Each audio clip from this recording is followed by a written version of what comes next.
This year, Soul Train is celebrating 50 years of the iconic TV show, which I watched every single Saturday. The Soul Train Music Awards will take place at the world-famous Apollo Theater in Harlem. Our Elise Finch got a chance to speak with Connie Orlando, the Executive Vice President of Specials and Music Programming and Strategy at BET Network, about this year's Soul Train Awards ceremony. What is your personal memory of the show, Soul Train? I remember when I think about Soul Train, like I remember dancing in my kitchen because every Saturday it was on. It was every Saturday, and the family, it just filled the house with just joy and just fun. Like it was a treat to kind of wake up and you eat breakfast and then you were up dancing and seeing who was going to be on Soul Train. And when you realized that you would be in charge of covering what was your first Soul Train Awards with BET, what was that like for you? What was that like coming in the door and being like, okay, with your production background and saying, okay, now we're going to do, or I'm coming in to do the Soul Train Awards? You know, I've always been a fan of the show. I've always loved Soul Train, the show. So I think my first opportunity, I believe it was 2015, the 2015 show, because I was in recently, I think I had just become the SVP of Specials. And I just remember wanting to make it as amazing as possible. Like, you want to just put everything in the show because it was my chance. I remember Erykah Badu hosted, and I believe we honored Babyface, which was super fun. And, you know, I think that show, we created another award, the Lady of Soul Award. And it was just like a once-in-a-lifetime opportunity to kind of put your handprint on the Soul Train Awards, something that I always wanted to do. And that show was just a lot of fun. And I think it kind of set the tone for all the shows that kind of came after it. How do you set the Soul Train Awards apart? And by that, I mean not just from other award shows, but even from the BET Awards. You know, I would imagine that using many of the same people in terms of production, that it would be easy for it to look like a kind of a different version, but it doesn't. It's always had its own sort of identity and its own feel. How do you make that happen?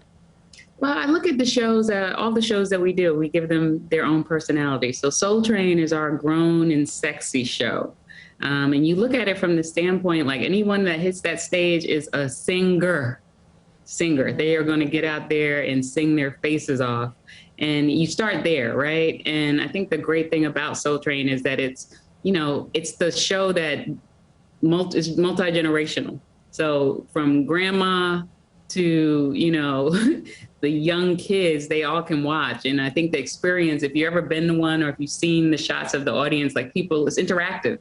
People are singing and dancing. It is something for everyone. It's just really like, it's a big party and of nostalgia, of newness, of soul. And that's exactly what the feeling that soul music brings to mind when you think about soul music and R&B.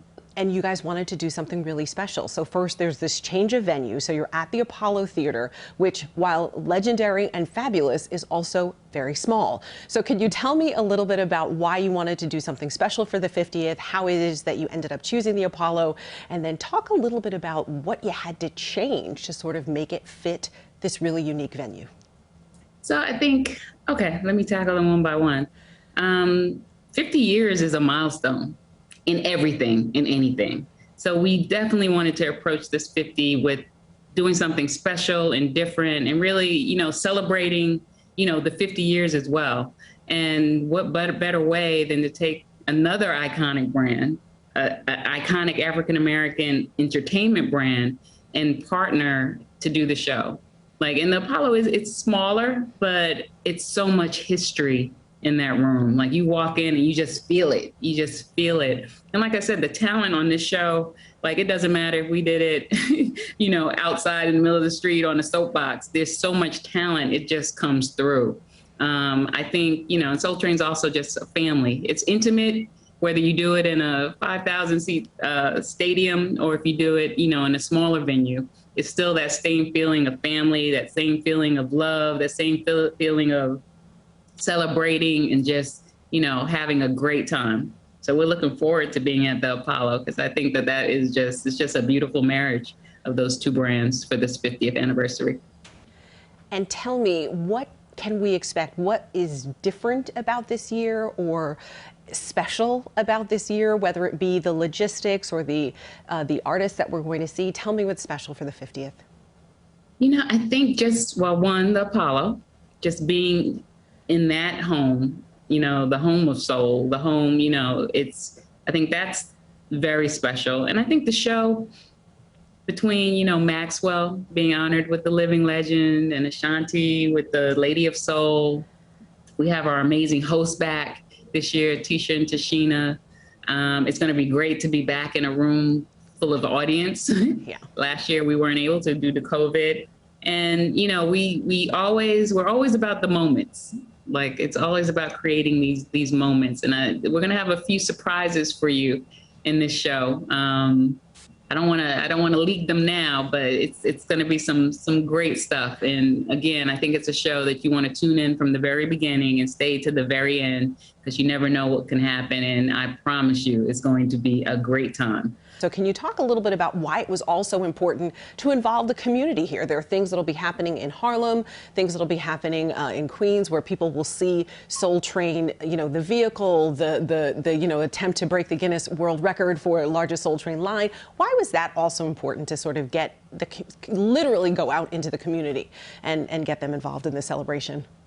Because that's what Soul Train is. It's about community. It's about that interactivity. It's about everyone feeling invested and feeling a part of it. And that was important to us this year. It was important not just to come to New York and go to the Apollo, but to really involve New York and the community and the fans of Soul Train in it. Like I said, it's so many dimensions, and it's so many generations that Soul Train really resonates with. So it's great to be able to go into the communities and bring them in. What do you want people to know either about special projects and special events on BET or this particular show? Is there anything in particular that you just want to kind of share with us or remind us of? Or I think there's a little siren. We're used to it. I just want people to tune in on the 28th at 8 p.m. and just, show up and have fun. It's not just, oh, let's show up and watch, be a part of it, sing, dance, have your families, make it a moment of fun for you and celebration. We love celebrating, using this platform to celebrate music and amazing artists and art. So I just hope everybody comes along with us and come to the celebration and bring your family and have a ball, have fun with it. BET is a subsidiary of our parent company, Viacom-CBS. The 2021 Soul Train Music Awards will air on BET Sunday night, November 28th at 8 o'clock.